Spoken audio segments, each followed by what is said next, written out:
There have been many discussions over the past 4+ years about how this works and when do people take it seriously.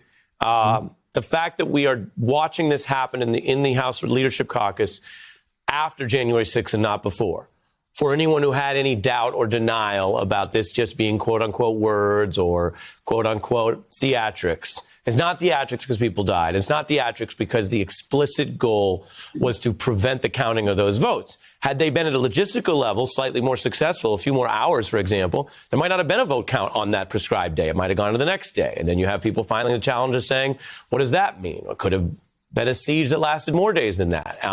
Had it been earlier in the process, had it been November and not January, we also don't know where this would go. So I've said this in my reporting before to viewers, but today is a day that it ratifies and fortifies the problem there. And Cheney talks about the fact that even being silent, which is less than what McCarthy and others are doing, they're doubling down. But even being silent, she says, is unacceptable. Take a look. Remaining silent and ignoring the lie emboldens the liar. I will not participate in that.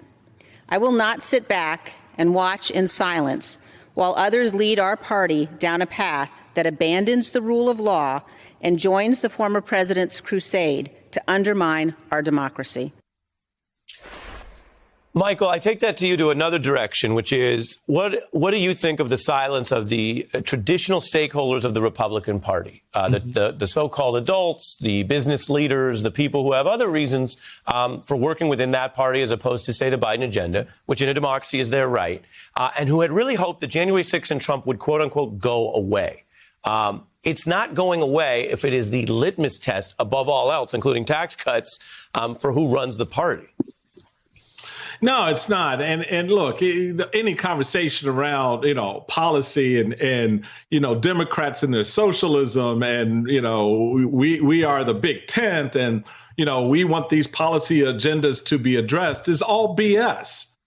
What we've witnessed since really about a year ago this time, and certainly in November and definitely on January 6th, and what we saw play out today on Capitol Hill with members of the Republican Party basically saying, oh, these people who were insurrectionists, no, they were good, loyal citizens. They were no different than people coming to the Capitol for a tour. I mean, you're just damn stupid to say something like that. And you abandon everything this guy over my shoulder stood for, the sacrifice he made to hold this country together.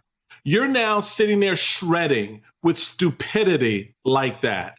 And actions that were taken today by members of my party who abandoned the Lincoln-esque ideal that the Constitution matters and that every element of the Constitution, yes, even though Liz is a member of the Republican Party and yes, she sat in leadership, she did not abandon her constitutional right to speak her mind truthfully and honestly, particularly in the context of her leadership in this party. When the party wanted to go off a cliff, she was the lone voice among a few other lone voices like Mitt Romney and Adam Kinzinger saying, dude, that's a cliff.